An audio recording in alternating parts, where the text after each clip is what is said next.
The government tends to shut down when it is in enough people's political interests, or at least they think that it's in enough people's political interests for the government to shut down and for them to receive the political benefit from it.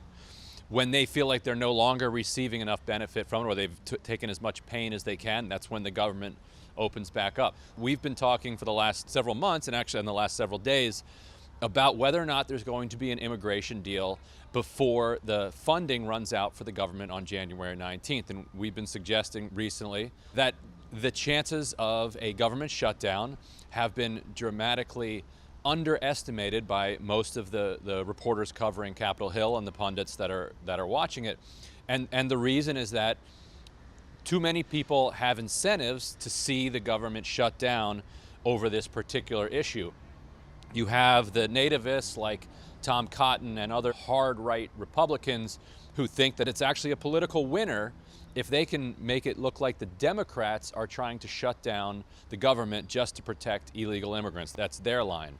Donald Trump might think that it's in his interest to show his base that he went all the way to the wall for his wall. Democrats are refusing to give me my wall. I shut the government down to try to get it.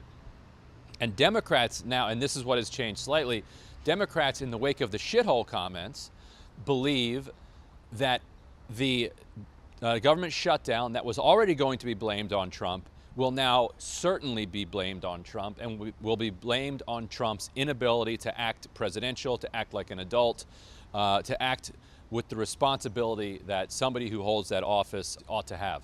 And so people are already calling it the possible shithole shutdown. So that's where we are. These are the politics at play here in January of the year of our Lord 2018.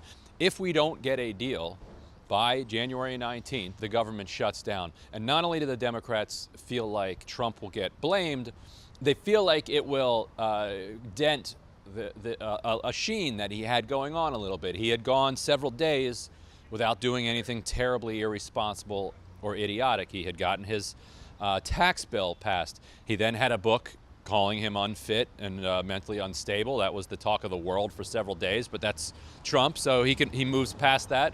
And he had that hour-long on-camera negotiation session over immigration that the media was fawning over, and which was a pleasure to watch.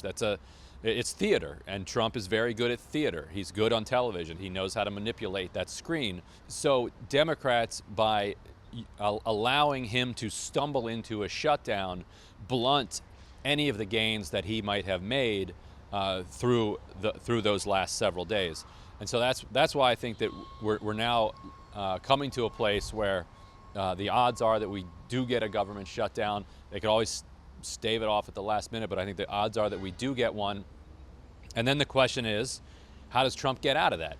Because at that point, he has to somehow open the government back up without admitting that he had made a mistake.